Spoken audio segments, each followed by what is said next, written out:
Hey guys, Brian with Cajun Cardboard coming at you from the great state of Louisiana. Today is Sunday, it's July 31st, it's the last day of the National. I am actually already back in Baton Rouge. I wanted to get this video out for you guys. This is my National recap. It's going to be a little bit scattershot. I just threw a bunch of stuff onto my screen that I could share with you guys and kind of tell you my little story. I spent 3.5 days up in Atlantic City. It was my very first National. It was my very first big show. The biggest show I'd been to was probably a 40-table show here in Baton Rouge, Louisiana. So I knew this was going to be my virgin trip to a real big kind of national or just really any regional size show at all. So I knew it was going to be something special, so I don't want to waste a lot of time. It's going to be a long video. It's going to be a little bit scattershot. I'm going to be looking down, back and forth, because I've actually jotted some notes down. I tried to save some notes in my phone so I could kind of share this journey with you guys. I know a lot of y'all have been to many nationals, but this was my first one, so it was a massive learning experience, and I can honestly say it was 3 of the most fun days that I have ever spent in the hobby. And really, it did not have a lot to do with the actual cards that I bought. So I went there with grand visions of picking up monster Jordans and making some great plays and big deals. And you'll see, I did pick up 7 total cards from the day I left Baton Rouge, Louisiana, until the day I got back yesterday. But nothing, crazy off the charts, no transcendent, game changer, grail pieces for my collection. But I really love the 7 cards that I picked up, and I especially like the price that I paid for those cards. So we'll talk a little bit about that, and I'll show you. Anyway, let me share the screen. So, for those of you who don't know what the National is, obviously it's one of the biggest shows. It's the biggest show, I would assume, the biggest, hobby show, most tables, most booths, most people, most attended. It was nuts. It was in Atlantic City, and I've stolen these pictures that you're seeing on your screen right here. I stole these from Card Ladder's national video, but this kind of gives you a picture. It's right there. For those of you who don't know, and I didn't know, I'm a geographic idiot. I've never been on the Northeast. I've passed through Philly a little bit for work back in my earlier years when I worked for a big international law firm as a litigator, but I never actually got out of the hotel or the courtroom. So this was my first trip to Atlantic City. For those of you who don't know, downtown is literally, like, if you have a strong enough arm, you can throw a baseball into the ocean. It's that close. And so you can see these tall buildings. The convention center is about 1 mile from the beach. So if you're on the beach and you start walking in a straight line, you get to the convention center in about 1 mile. There's a boardwalk. I know some of you guys may have heard of that. And forgive me if I'm, speaking like I'm speaking to idiots. I'd never been there, so I didn't know what to expect. But there's a really cool boardwalk with like an amusement park, shops, restaurants, gift shops, desserts, candy, just all sorts of different stuff. I really liked it. You're going to hear a lot of people come back and say how much Atlantic City sucks and everything about it's miserable and it's disgusting and this and that. And, I guess it all comes down to perspective, right? I'm a person who lives by relatively simple means. Again,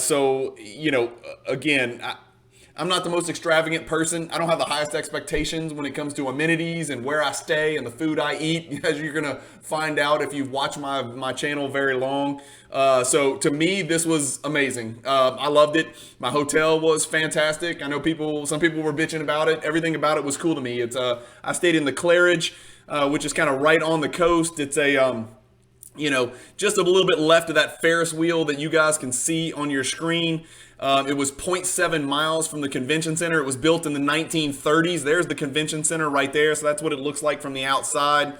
The Claridge was there's the inside. And so to enter the show, you'd roll right up these escalators over here. And it was on the second floor of the convention center. But my hotel was built in the 30s, and it was super nice. It connected to Bally's Hotel and Casino. There was some nice little shops, and there was actually a little mezzanine lobby area, which we'll talk about later, where every night kids, men, adults, kids, all sorts of people would literally drop their cards and have an impromptu trade night, almost like they were in little dealer sections, and you would just bounce, from person to person. They would literally just lay their cards out in a grid in front of them, and everything had a price, and there was trades going on and buying and selling. It was absolutely fascinating to me. There's a glimpse just to give you guys who have never been an idea of what it looks like.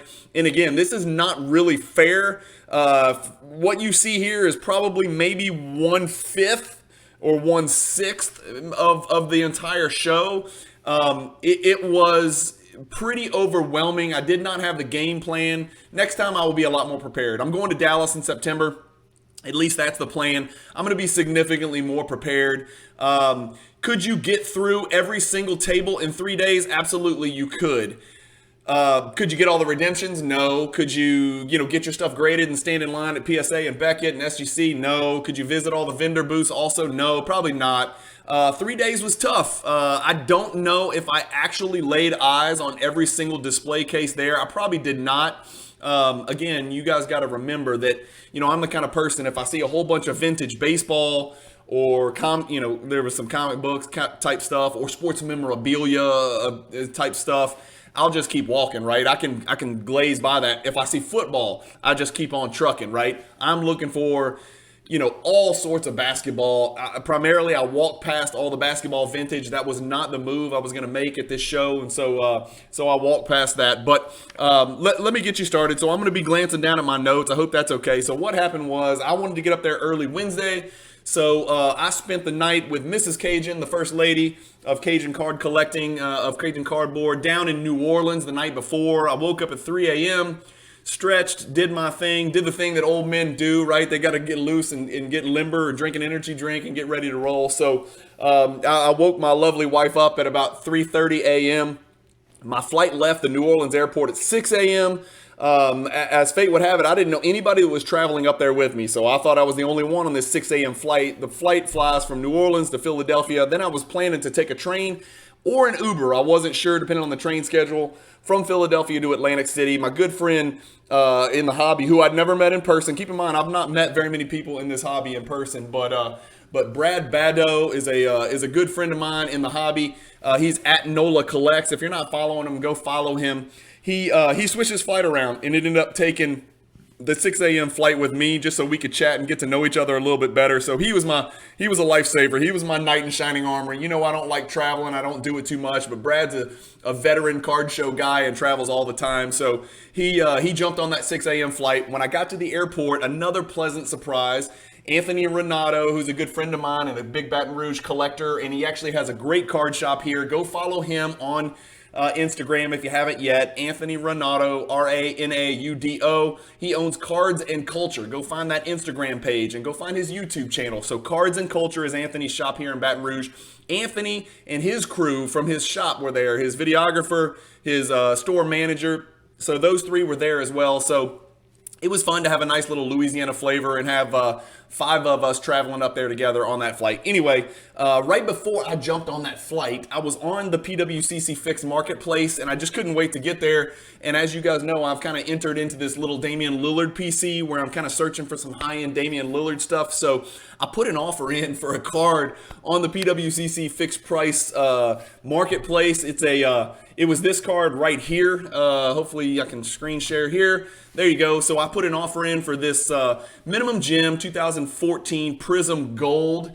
This is a Damian Lillard third year card, 9.5 BGS. Put an offer in before my flight left.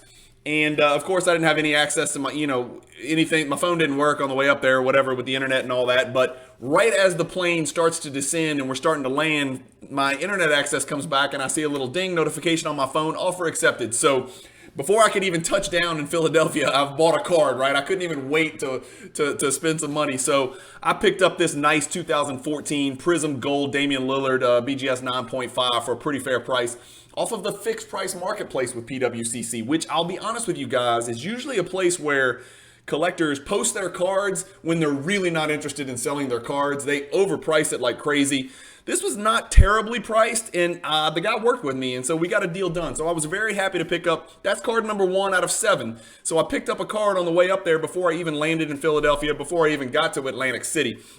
But on the flight up there, I got to sit right next to my friend Brad, and he and I chatted for a very long time. He pulled all his cards out that he was bringing up there. He didn't have a setup up there, but he had a bunch of cards. And so we chatted all the way up there, and I looked at a bunch of his cards. He's got some really cool stuff. Go follow him if you haven't yet on Instagram. He's at NOLA Collects.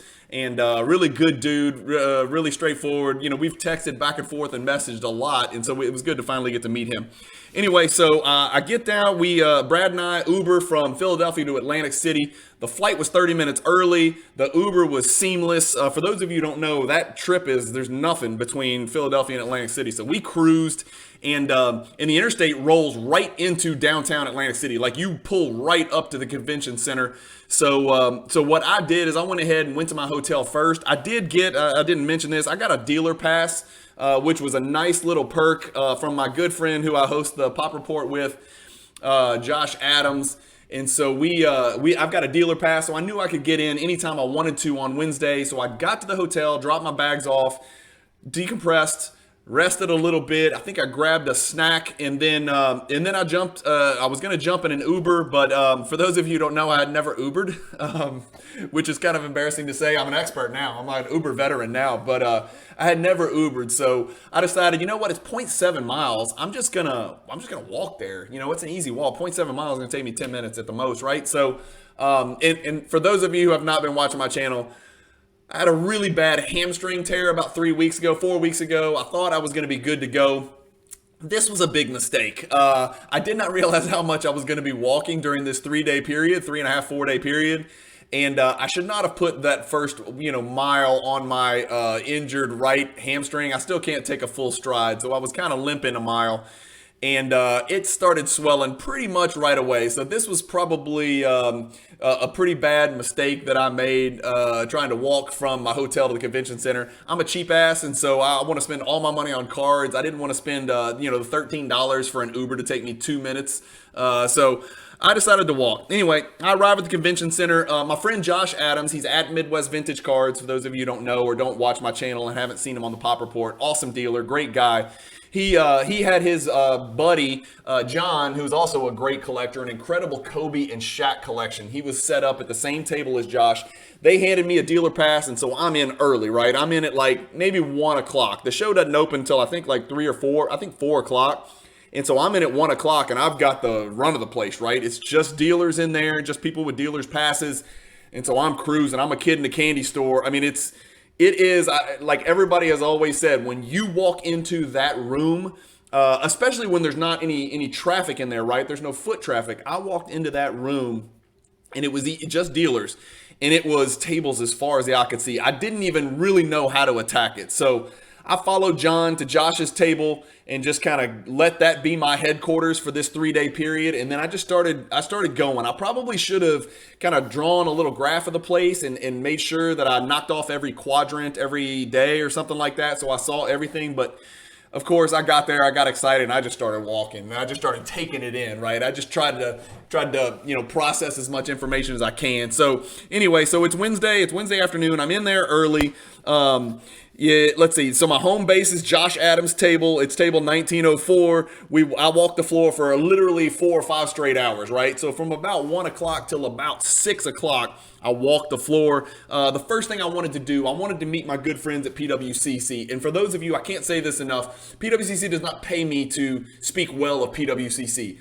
When I talk about something that I like, whether it's PWCC or Card Ladder or Metal Universe or something like that, doesn't mean I'm getting compensated to say nice things about it. When I speak well of something on my channel, it means I like it and it's important to me in the way I collect, and I've had good service from that provider or from that entity. So I wanted to go meet all my peeps over at PWCC. So I strolled over there. I got to meet Eric Myers in person, who's my rep over there. Tony Carley, who's also my rep over there. I've got 2 reps, right? I bother both of them, so I make sure one of them gets back to me quick. They probably hate me for that. So Tony Carley and Eric Myers are 2 fantastic dudes that I've dealt with for the past couple years since I've converted over to PWCC. I also got to meet Jesse, in person, which is great. And then Brock and Nick and Justin as well. So I'm terrible on titles, but Justin's kind of like their corporate liaison, I think is the right term. I'm not really sure, but he kind of runs the business side of things and marketing and things like that. So got to meet Justin as well. Justin immediately said, "Hey, let's go. I want to introduce you to some people," which was awesome. I was like, well, that's why I'm here, right? More important than the cards is I want to go meet people, all these people that I've communicated with, that I've spoken with. So Justin started walking me around, and we got to meet a bunch of different people. One of my goals while I was at the National, I had PWCC bring my 97 PMG Red Kobe. I had bought that in a Beckett Authentic Altered Blue label, and I wanted to try to crack that card out and submit it to PSA on site. So I had already filled out my submission form. I wanted to submit that on site, same day grading, and get that card graded. And so Justin and I pulled that Kobe card just to look at it. And I wanted to, crack that card, resubmit it to PSA. I was hoping for a numeric grade. I had never held the card in my hand because I bought it at a PWCC. Actually, I bought it at Golden and had it shipped straight to my PWCC vault. So I wanted to see that card in hand and see why maybe it was altered. And so I took a real close look. I had my jeweler's loop. We had Eric, we had Jesse, we had Justin look at it. And then Justin said, you know what, I can do one better. Let's walk this over to Mike Baker's booth, right? Mike Baker's the guy. He used to be the lead grader at PSA, I think. He's the guy that does the NBA stickers, that sit at the top where you grade the grade. And he's an absolute expert in his field. Say what you want about the stickers. Mike Baker was phenomenal. As a friend of Justin's and as a close friend of Justin's, Justin's like, look, he's not going to charge me anything. Let's walk this thing over there. I want Mike to take a look at it to see if he can see any evidence of trimming or recoloring, because there's a chance we could crack this thing out, submit this thing to PSA, and it comes back a monster numeric grade. You're talking about a six-figure difference between what I bought it at and what it would be worth if it got a number grade, right? So Mike takes it in the back, comes back in about 30 seconds. He's like, it's short. So whether it was trimmed short or it's just cut short, it's short. So he's like, it's not going to get a numeric grade at PSA. I was like, no chance at all. Like, we run it up the flagpole, a short duration. You don't think there's a chance? They slap a number on it. He said, absolutely no chance in hell. But he agreed with me. He said, I would still switch it into a PSA label. Obviously, there's a bigger, profit margin on PSA for 97 PMG Reds. The blue label looks terrible with PMG Red cards. The red label is a color match with PMG Red, and the Kobe card is absolutely beautiful. If it did get a PSA number, it'd be like a 7 probably, or an 8 even. It is that clean of a PMG. And so I kind of took that, processed that, and decided, you know what, let's put the Kobe card back with my guys at PWCC and let them hold it overnight. I don't want to walk around with a big card, right? And so I left it. I wanted to think about it. I told Mike, thank you so much for your help. I truly appreciate it. It's nice to meet him. He clearly knew his stuff. And in him endorsing the crack and resub to PSA, to put it in a PSA, even if it's an authentic altered label, meant a lot to me, and it kind of reinforced my intuition, which was I'm going to crack this thing and submit it to PSA. So that's what I was thinking when I went to bed that night. But anyway, so I walked the floor for about 4 or 5 hours. We saw Mike. The first card that I bought, I ran into somebody who I had numerous dealings with, but I'd never met in person. And so he recognized me right away. He said, Brian, he's like, hey, I'm David from Riverfront Collectibles. And I was like, oh, yeah. He's got amazing stuff, right? Incredible collection, great dealer. It reminded me a lot of myself. So we got to talking a little bit. And sure enough, the first card that I see on his table is this card right here. And it catches my eye immediately. A 2013 Prism Gold BGS 10 Damian Lillard monster card. After his 2012 Prism Gold, this is maybe one of the biggest cards that I could find out there. It's right up my alley. I want to make this Damian Lillard gold run, start to finish. That's just the way I'm doing things with Damian Lillard. So he and I got to talking. I tried to get him to move a little bit. He refused to move. I ended up buying the card at what he was looking for. It was a very fair price. I've run it through. I'm part of an incredible resource is this Damian Lillard group chat that I'm in on Instagram. These guys are so much further ahead in the Damian Lillard collecting game than I am. Kind of ran the price by them. They thought it was a good move. It's just one of those cards. There's only 10 of them, and there's only one BGS 10. So if you're going to try to get the card, it's going to be very difficult. If you don't pick it up now, you may never see it. And so I picked it up. I paid full price. Got a great chance to talk with David for a really long time. We had a lot in common when it comes to Jordan 90s inserts and parallels, so we talked about that as well. He was actually at the My Slab's booth, which was attached to the Card Ladder booth. I looked for Christina and Josh and Chris, but none of them were there at that time at the booth. Remember, this is still Wednesday early afternoon, so that's the first card that I bought. And then the next card that I bought is actually in a video, so I'm going to go here. I'm going to open this up, and I'm going to click play here so you guys can see it. There it is. It's the, let me pause this. It's this card right here. This is a Giannis rookie card. For those of you who don't know, who have not seen my channel, I'm trying to collect the Giannis rookie rainbow. Again, that's pie in the sky stuff, right? There's 2 blacks I'm never going to get.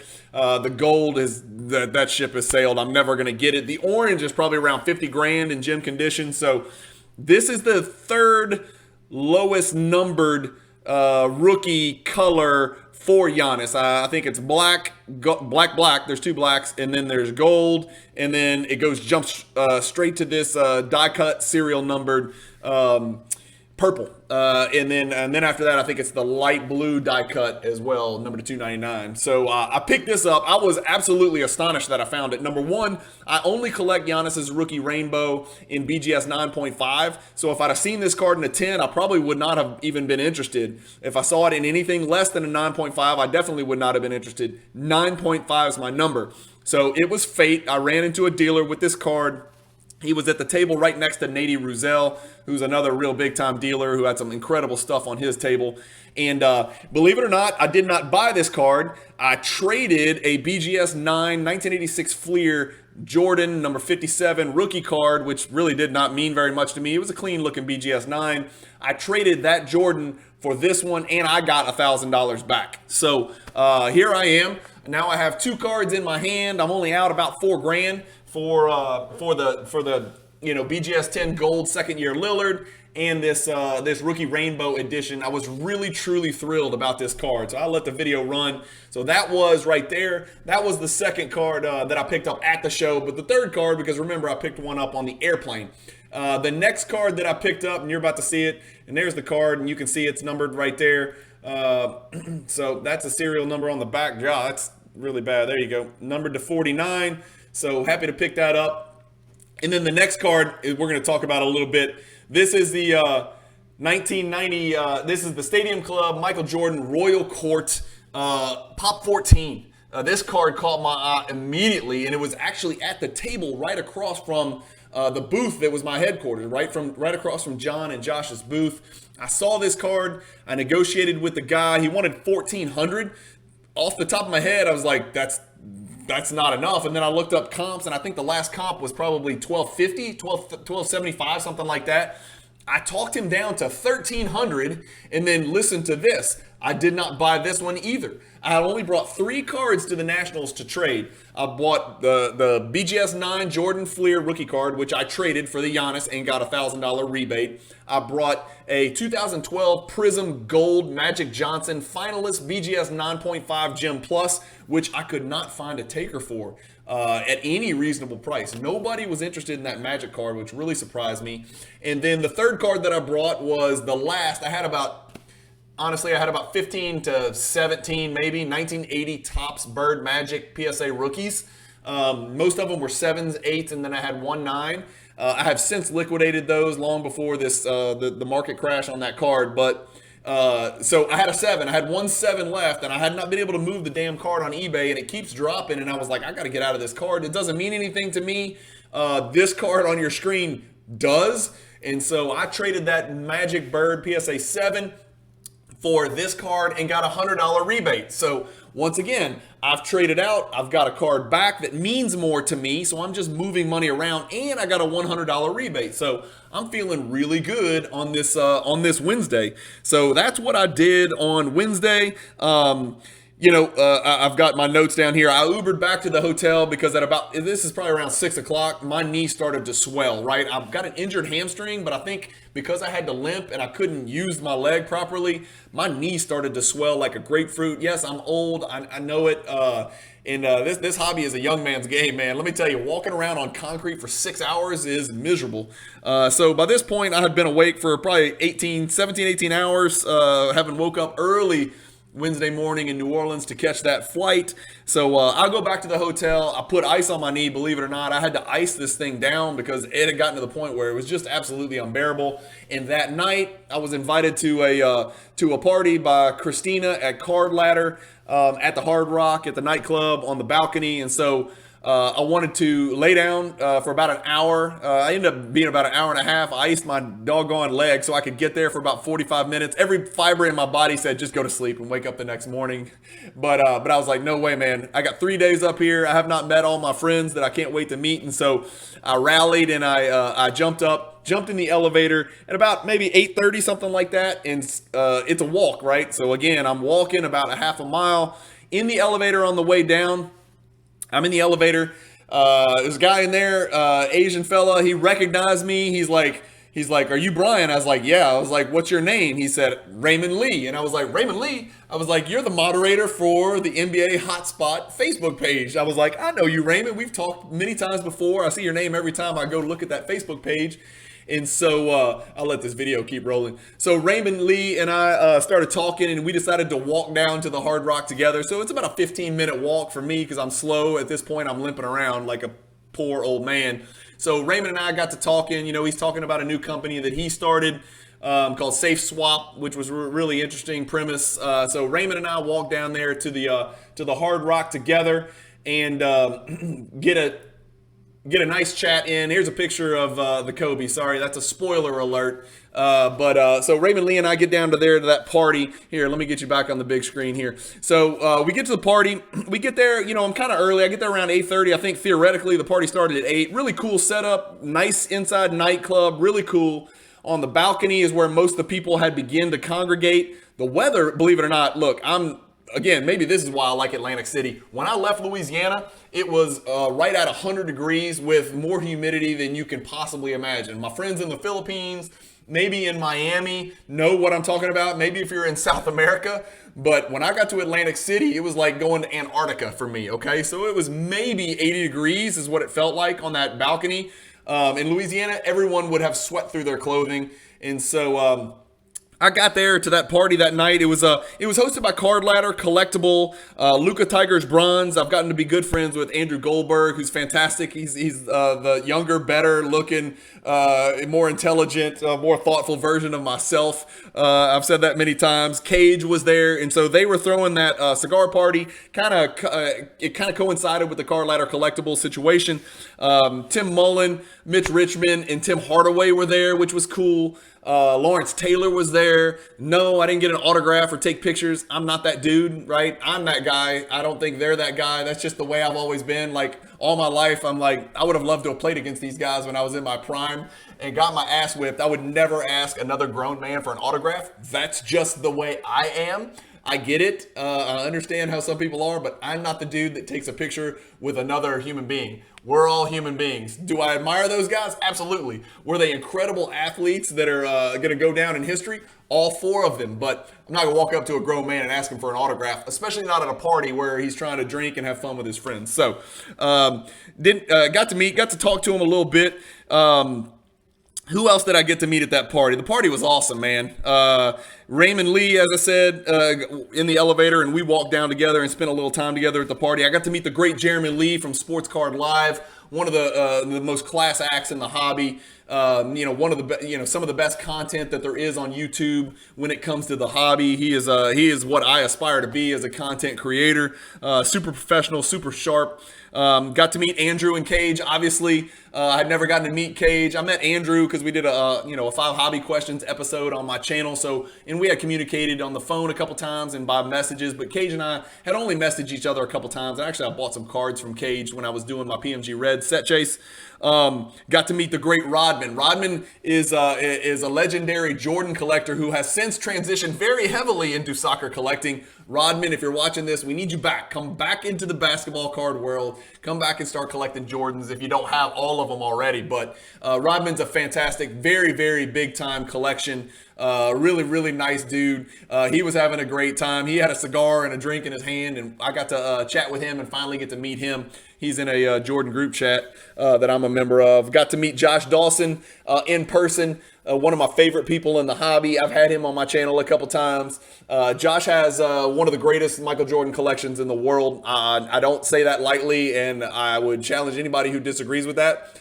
Some of his cards were on display at Probstein's booth, just for display only, not for sale. He's got numerous Jordan cards that are Pop 1 in their condition. He collects Jordan in a very similar way to me, where he is going to chase the Jordan cards in the highest grade that he can get them. Some people don't care about the grade. Josh does. And he and I have a lot in common. He's just light years ahead of me as far as what he has in his collection. So the great Josh Dawson and I got to spend some time together. I got to meet the guys from Bleecker, which was really cool. Very nice dudes. I know they had an event on Monday before the National. I would have loved to have done that trip. I just didn't have enough advance warning. And spent some time with them that Monday in New York City, and then matriculated up to AC. But maybe next time. And then the CEO of Beckett was there. Ezra Levine, the CEO of Collectible, was there. Dr. James Beckett was there. Just honestly, that balcony was just a who's who of people in the hobby, and it was really nice to get to know these guys. Everybody, guys and gals, everybody was so nice and so polite and so friendly. And I'll be honest with you, it's very flattering that 99% of them recognize me, just from some of the stuff I've done in my content. And so, it was flattering and humbling. And these were all great collectors and great content creators and great just kind of hobby figures out there. So anyway, that's it. That's a wrap for Wednesday. Really long day. Woke up at 3 a.m. in New Orleans. Went to bed probably around 1 o'clock in the morning. So long day, 22 hours with a gigantic swollen right knee/hamstring. Thursday AM, right? This was the Kobe day, right? So I was back to the Atlantic Convention Center, and you're not going to believe this. Like an idiot, like a cheap idiot from Baton Rouge, Louisiana, I decided to make the walk again. So I did not take an Uber again, and I walked down there. I don't know what I was thinking, but anyway, I get there. I'm alive. Today's the day. I'm going to go pick up that Kobe. I'm going to get this thing cracked, and I'm going to go resub it to PSA and hope for the best and see what happens. So either way, worst case scenario, it comes back in a PSA authentic altered slab, which would be just fine. So right when I get to the show, I get there real early with my dealer pass. I grab the card from my good friends at the PWCC booth, and it's maybe a little 30-yard walk over to the PSA booth, which is all the way at the end of the convention center all by itself. And that place is a nut house. So even real early with just a dealer pass, I get there. I stand in line with my Kobe card holding it like this, right? And it's a tremendous conversation piece because everybody in there is grading, Zion mosaics or whatever. But and so I get to the front of the line, and I was so excited to get over there and so nervous, I didn't crack the card. That's how old I am. I forgot to crack the damn card. And so I got all the way to the front of the line after about a 25-minute wait, and then realized I am an idiot. Leave the line, go back to the PWCC booth. I find my, I'm drinking an energy drink. I find my guys and I say, can you tell? By the way, the best energy drink in existence. I will have words and choose violence with anybody who says otherwise. So meet up with my guys at PWCC and say, hey, I need to crack this. Well, they don't have any tools, right? Oops, slight oversight. So Eric's there. Eric Myers, Heoli Hustle on Instagram. If you're not following him, you absolutely must. Real mover and a shaker in the hobby and a great friend of mine. And like I said, my PWCC rep. So Eric walks me around and we're trying to find cracking tools, right? In other words, needle nose pliers or wire cutters and then a flathead screwdriver. That's what I use to crack cards. I've cracked hundreds. I've never cracked a six-figure card. So I'm really nervous at this point. I know it's got to be cracked. So we make our way over. One of my good friends in the hobby, who I haven't mentioned yet, at 610 Sports Cards, Justin. I know he's got cracking tools because the day before he had an incredible crack and resub situation where I think he cracked like a BGS 6.5 and it came back like a PSA 9 or something nuts. On a humongous triple autograph card. So I know he's got cracking tools because he did it yesterday on Wednesday. So I head straight to Justin's table. He's got the wire cutters, but he does not have a needle flathead screwdriver. So we crack the corners, and I said, do you have a flathead screwdriver? He says, no, but I've got this. And he pulls out this, if you're old enough, that's not a knife. This is a knife. Crocodile Dundee pocket knife. It's almost like a Bowie knife. It was huge. It was like he was from Baton Rouge, Louisiana. He pulls out this dagger, right? It looks like a dagger from Game of Thrones. And I was like, give it to me. And he's like, dude, are you sure? And I was like, let's go. I've done this a million times. So again, I'm surprisingly calm. I cracked the Kobe Red PMG out of the BGS case. Everything's great, right? I used a knife instead of a flathead screwdriver, which I love to use a long flathead screwdriver because it's real easy to leverage it and get the case to crack, and then you just kind of separate the cards. So anyway, we get it cracked, and then I realize, all right, I need scissors, right? Because it's in an inner sleeve. Beckett puts cards in inner sleeve, so it's in an inner sleeve. I can't get the card out to put it in a penny sleeve in a top loader because I got to cut it. Justin doesn't have any scissors. So we walk around the show for another 15 minutes. Finally, I find a random dealer who's got a pair of sharp scissors. We cut it out of the sleeve. When I'm cutting it out of the sleeve, I realize this card's short. I've cut enough cards out of Beckett inner sleeves to know exactly how much space there is between the end of the card and the edge of the sleeve where the seam is.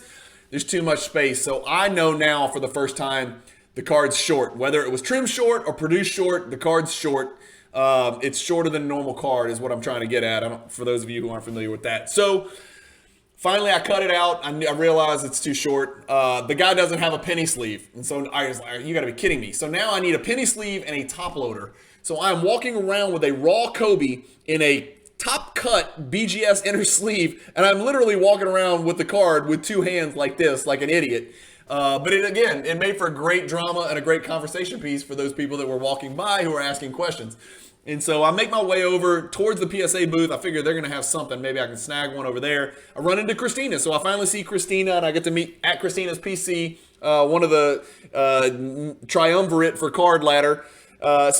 Christina and I had never met. So we start talking. We talked for a good 15 minutes. She actually had a fresh penny sleeve and a top loader. So Christina was a lifesaver. Thank you, Christina. I put the card in the penny sleeve and the top loader. Christina and I give her a hug. Nice to meet you. That's awesome. I'm shaking, so I'm on my way over here because I'm nervous about this. So I'm carrying a Kobe Red PMG in the penny sleeve and top loader, and I'm telling you, 5 seconds after I turn around and start walking to the PSA booth, which is about 30 feet away, Nat Turner comes walking up, and it's meant to be. It's Nat by himself. It's me by myself. I have messaged with Nat numerous times, back and forth about cards and different things like that. But I never got a chance to meet him in person. And so he's walking at me. I'm walking at him. He starts smiling. He recognizes me. So Nat's a big fan of the channel.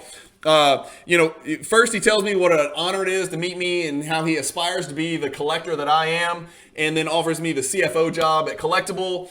I politely decline. Nat, I'm too busy in Baton Rouge, Louisiana. I got too many kids. I can't come save your company. But thank you. It's an honor and a privilege. No, I'm kidding. So anyway, Nat is as nice as he can possibly be. An absolute true collector and a pure class act. He takes my Kobe out of my hand. He's like, what's that in your hand? I said, that's my Kobe Red PMG. I'm walking into your booth about 20 feet behind you. He's like, no, you're not. Give me that card. Nat takes the card out of my hand. He's like, give me your submission sheet. He takes off the customer copy, gives it to me, and then takes my submission sheet, and the CEO of the company walks my card over there for grading. And so I thought that was an unbelievable gesture. I can't imagine how busy the guy is. And so for Nat to do something like that, Nat, I truly appreciate it. It was an honor and a privilege. Long story short, the card gets graded in about 2.5 hours. Don't ask me how much I paid. It was a lot.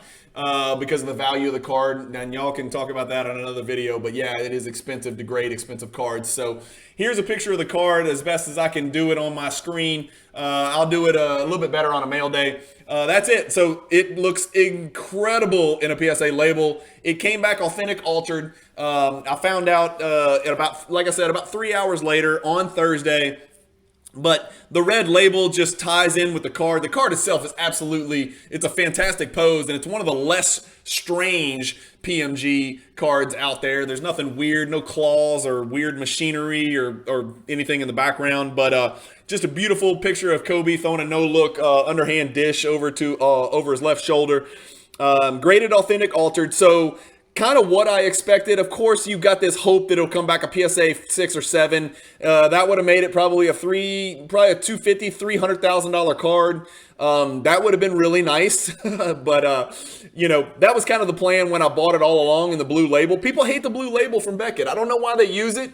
And so just putting it in this PSA authentic altered, label in this case, in this slab, it probably I don't want to say it doubles the value of the card, but it comes close. And so it probably adds about $50, $60, $70,000 to the value of the card, in my opinion. Let me know what you think in the comments if I'm crazy. The last PSA 4 of this card sold for $225,000. So let me know what you think about Authentic Altered. Again, it looks perfect for a PMG. I've got a ton of experience with PMGs. I've owned 125 different PMGs. That is definitely one of the 2 or 3 cleanest I've ever seen, as it should be, because apparently it was trimmed on the top or the bottom. Because the card, I will admit, is short. But anyway, it's in a PSA slab right now with a sleeve, so all is well. So later that day, so let me check my notes real quick down here.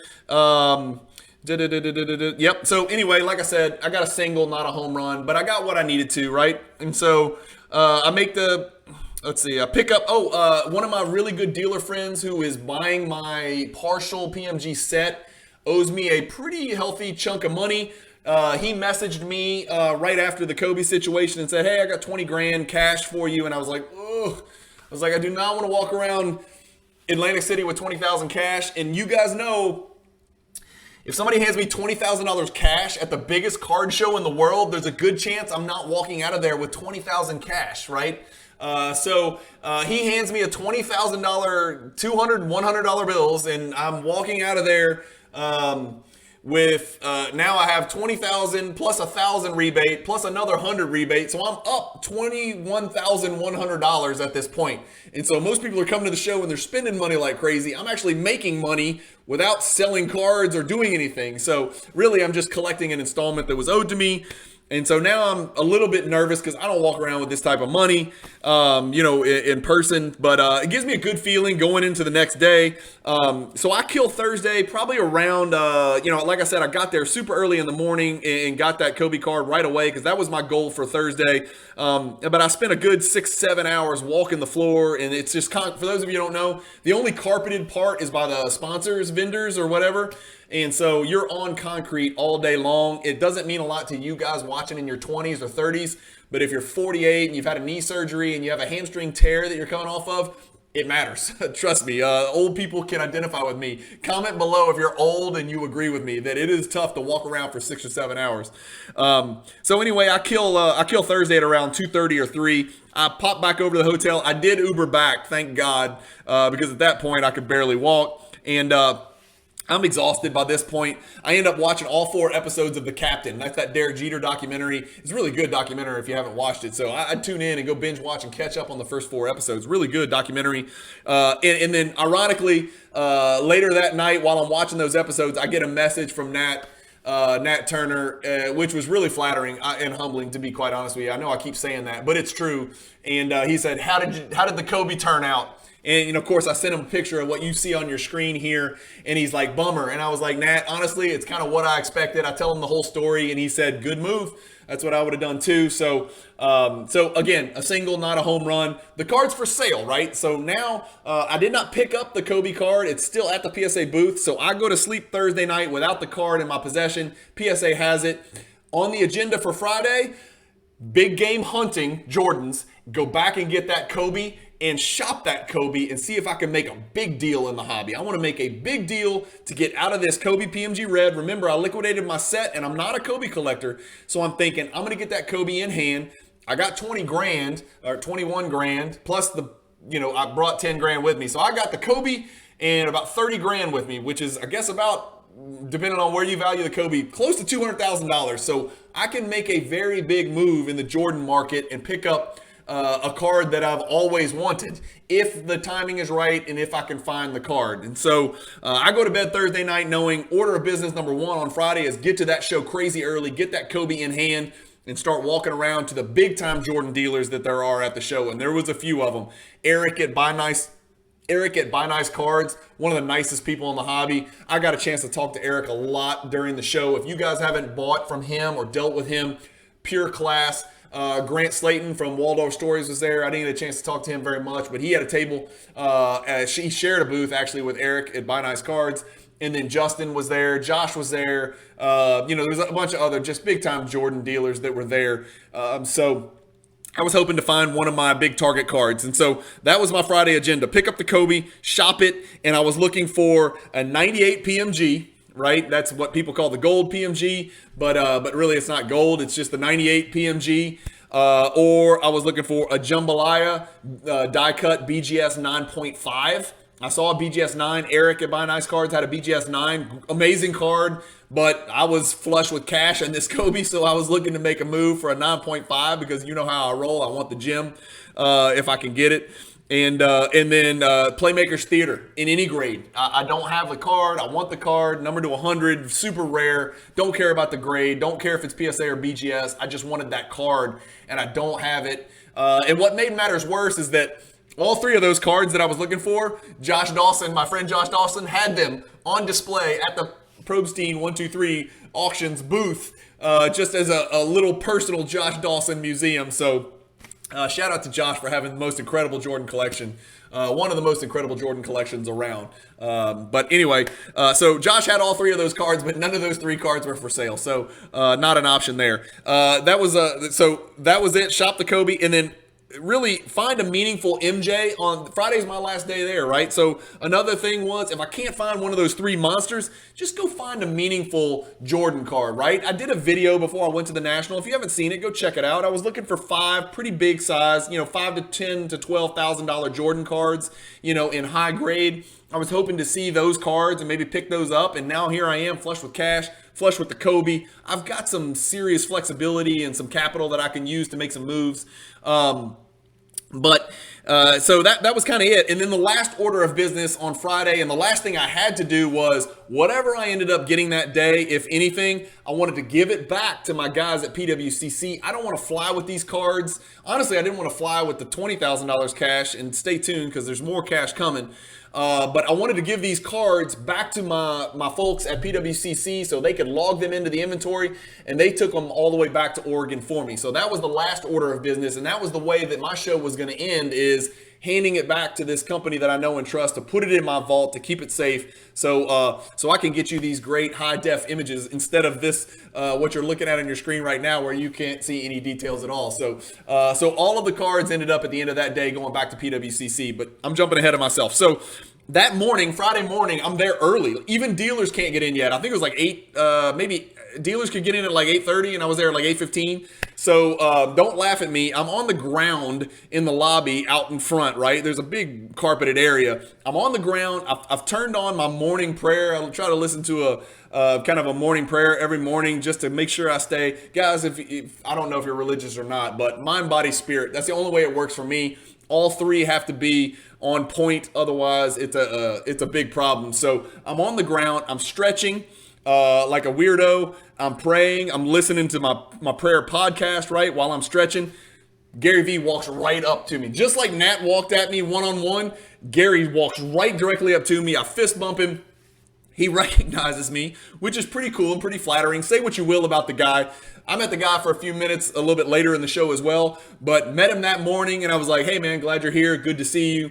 Nicest dude in the world. He recognized me. He's like, hey, keep up the good work. I was like, absolutely, I will. You do the same thing. Like, he needs my encouragement. So it was cool to meet Gary V that morning, add him to the list of really cool, iconic people in the hobby. I like the guy. I like listening to the guy. I think he's inspiring. I think he's helped a lot of people. But a lot of people in the hobby have different opinions about different people. So I always give everybody a chance. So then the shop opens. I roam the floor, and I'm looking for Jordans, right? I've even got my Jordan shirt on. I've got a really cool Jordan shirt, and it's big game hunting Jordan day, right? So instead of wearing my Cajun cardboard t-shirt, which by the way is for sale, $40 net, friends and family if you want one. I ship it FedEx ground. These t-shirts right here, sorry, $40 if you want one. I was looking for Jordans on Friday, and sorry if I'm a little bit scattershot. I keep checking my notes, and as it turns out, I stumble across an absolute monster Damian Lillard card. When I tell you this card, I'm about to show you on this screen. When I tell you this card is beautiful, this card is freaking beautiful. Pop 1, serial numbered to 5, Prism blue autograph, PSA 10. Absolutely fantastic. Serial numbered to 5, PSA 10, Pop 1. The guy has it for sale. He is completely out of nowhere. I mean, I've gotten to the point on Friday where I'm always asking, hey, do you have any high-end Damian Lillard? Do you have any high-end Damian Lillard? The answer is an incessant no, and they look at me like I'm crazy. And I'm like, man, I gotta ask. I started a collection of them. It's like I'm apologizing for asking for somebody other than Zion and Herbert and Burrow and whatever. So he's like, actually, I do. And they hand me this card, and his sticker price, I think the sticker price is too low. But being the cool Cajun that I am, I'm like, man, that seems high. Can you work with me? And so I actually talk him down a few $100, and we get a deal done for a number that I think is incredible. I am beyond thrilled. I can't wait to show my guys in my Damian Lillard group message chat on Instagram. Look at this card. I don't think any of them have even seen it. I don't think anybody's seen it. So I picked the card up. I get the deal done. Again, I'm flush with cash in the Kobe, so I'm looking for Jordans, and I stumbled upon this absolute beautiful autographed Damian Lillard second year Prism card. Didn't have any autographs his rookie year, so this is his first Prism autograph, and was thrilled to grab it. So at this point, I had my eye on another Damian Lillard card earlier in the show. I left this part out. I noticed it right away on Wednesday, and I passed because I thought the price was too high.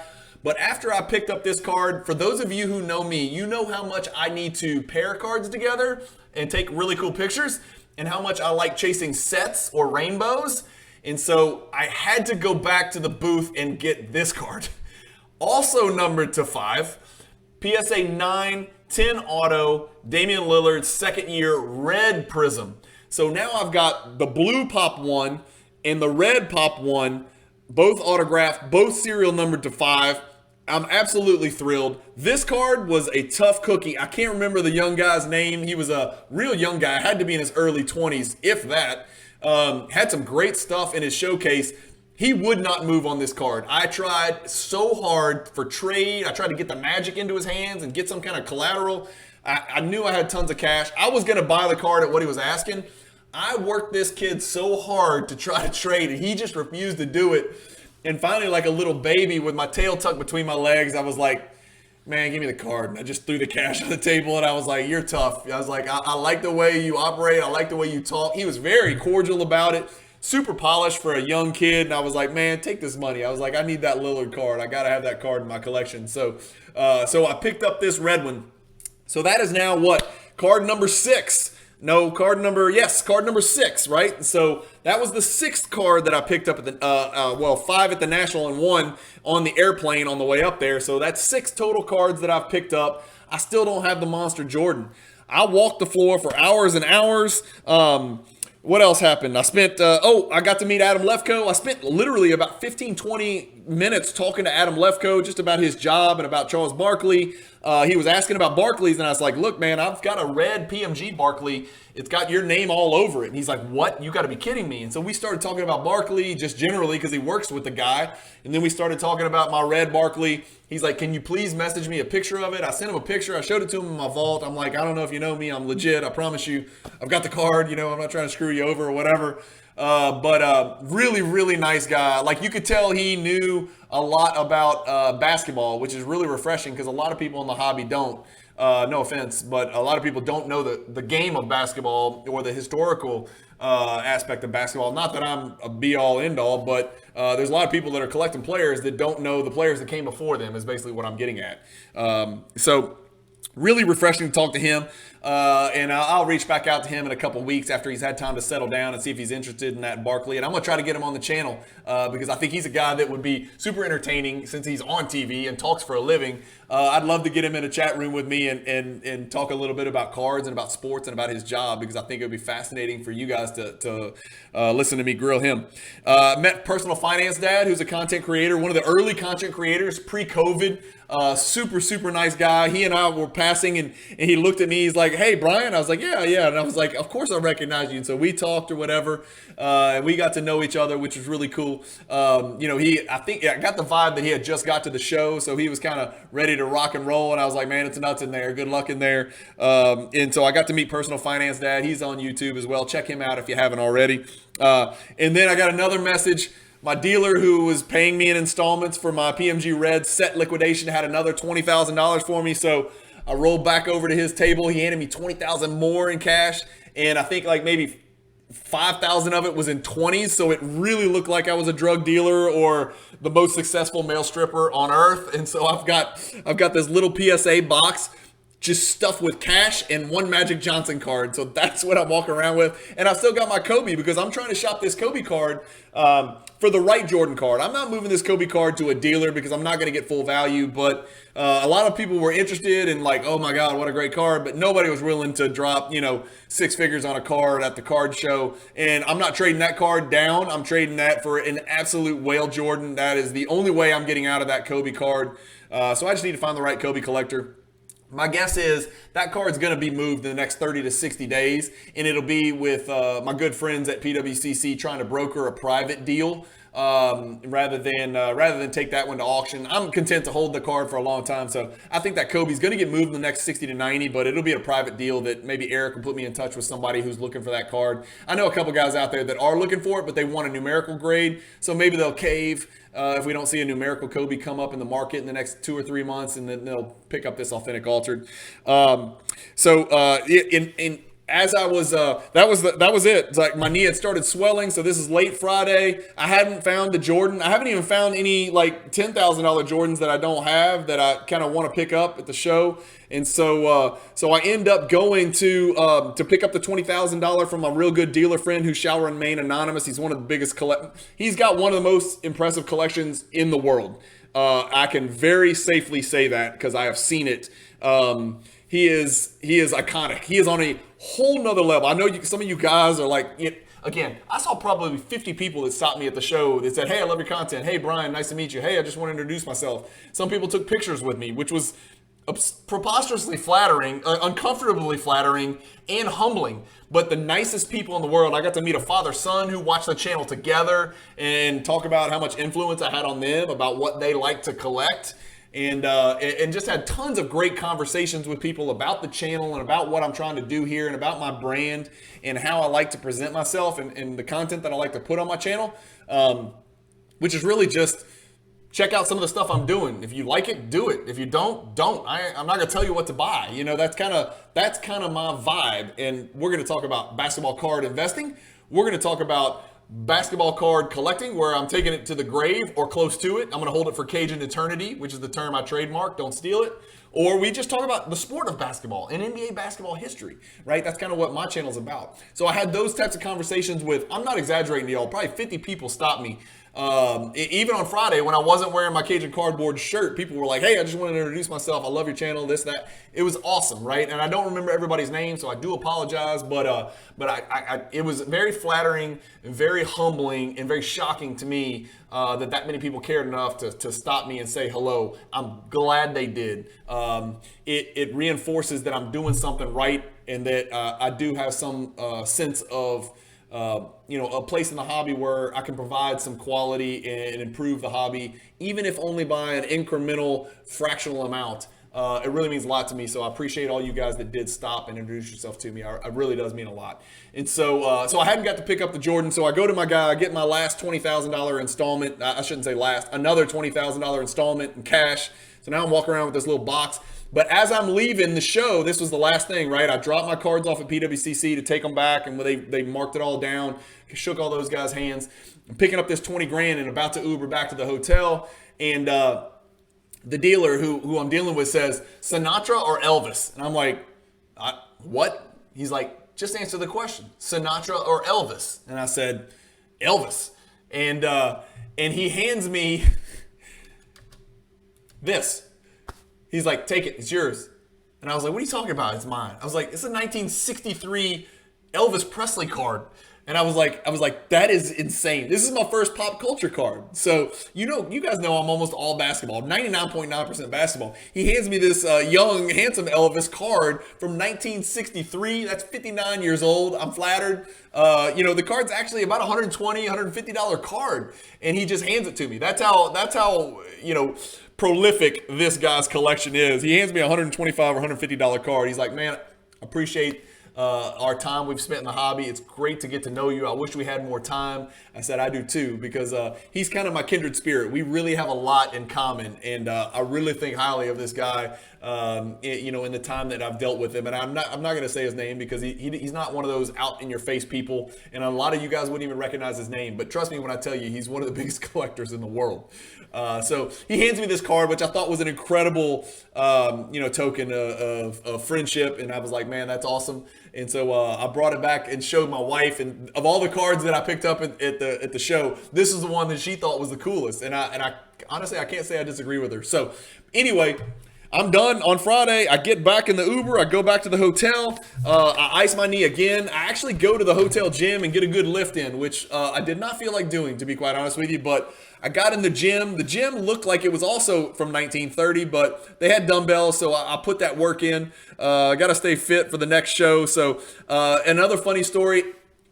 After I lifted, I had my backpack. I went down to the second floor. I am really weird. I don't know if you guys have picked that up. I've got some serious OCD tendencies. I don't mean to make light of people that really have OCD, but I've got some really fastidious idiosyncrasies and peccadillos about myself. And so I ate at the same place every single meal while I was there. So I got my 5th Philly cheesesteak sub from this restaurant that was in the mezzanine area, which is a walkway from my hotel to the Bally's, right? And so I pick up this Philly cheesesteak, and while I order, it takes about 10 minutes because it's really busy.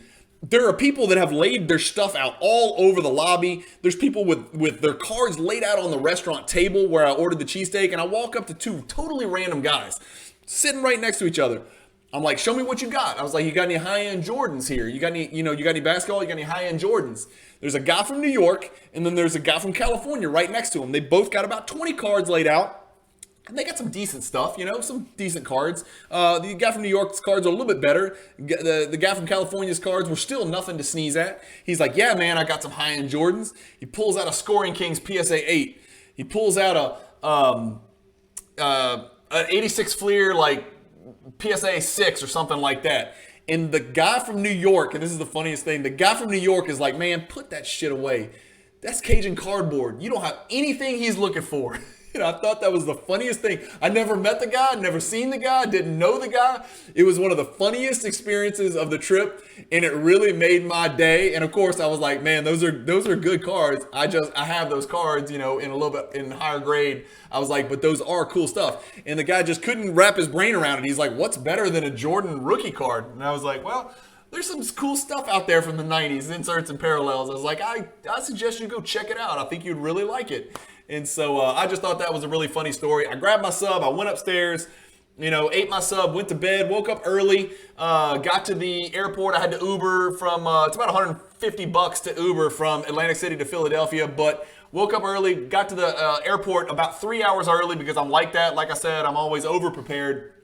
So I get to the airport, and I'm just kind of thinking to myself, man, I was like, I love the cards I picked up, and I picked up a decent little baby Jordan for about $1,300, $1,400, in that trade, that Royal Court Stadium Club, which is a beautiful card. I can't stress it enough.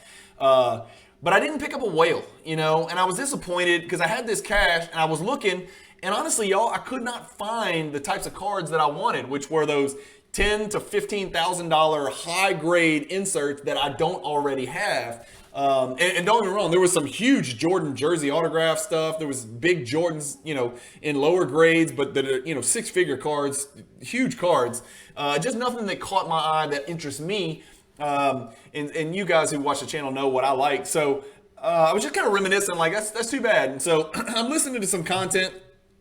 And just for shits and giggles, or poops and giggles, I'm sorry, I'm trying not to cuss. I jump on eBay and I start searching, and I run across a 97 Planet Metal PSA 10 Jordan for sale, and I could not believe my eyes. And so in a true irony, I end up buying the card in the airport. So now I picked this card up right here in the airport, which was one of the 5 cards, probably the card that I wanted to find at the show the most. I stumbled across it on eBay, and it was priced perfect. It was priced at the last comp. And I sent an offer being very aggressive. I could have just clicked buy it now. I probably would have, but it was taking offers. I offered $1,000 under the last comp, and I got it. The guy accepted it. And so in true irony, I bought a card on the airplane on the way up there. I bought a card in the airport on the way back. And the Jordan card that is the grail of my 4-day trip, that you're seeing on your screen, the 97 Metal Universe Planet Metal, I picked it up in the airport in Philadelphia before I got on my plane to come back. I didn't even get it at the National. So how funny is that? Just true irony in my opinion. But anyway, you can see the last sale here was $8,100. I picked the card up for $7,150. I'm not sure why it's not showing up on Card Ladder yet. Maybe it's because it was yesterday. This is just yesterday, 24 hours ago. Probably right at 24 hours ago is when this deal happened. So I was really thrilled about that. But that's it, guys. That's pretty much it. Picking up that card on the way back, again, kind of made my trip, and I got a lot accomplished. 7 cards total, but I know this is going to sound cliche. The best part of my 4 day experience was getting to meet so many friends that I've made on social media, getting to meet them in person, hugs, slapping backs, shaking hands, fist bumping. And then the people that stopped me at the show that told me how much they appreciated my content. I literally cannot tell you how much I appreciate you guys watching the channel. It's truly an honor and a privilege to be able to do this stuff for you. I would do it even if nobody ever watched it because it's therapeutic for me, right? It's my outlet. It's my way of talking to the hobby world. The fact that people actually talk back to me is what makes it even more fantastic and more rewarding. So I do thank you guys so much. I'm going to try to make my way to Dallas. I think it's September 8th. I'm not sure, but I think there's a September 8th Dallas show. So if any of you guys are going to that, comment below and let me know. And I'll tell you the same thing. If you see me, interrupt me, grab me, stop me.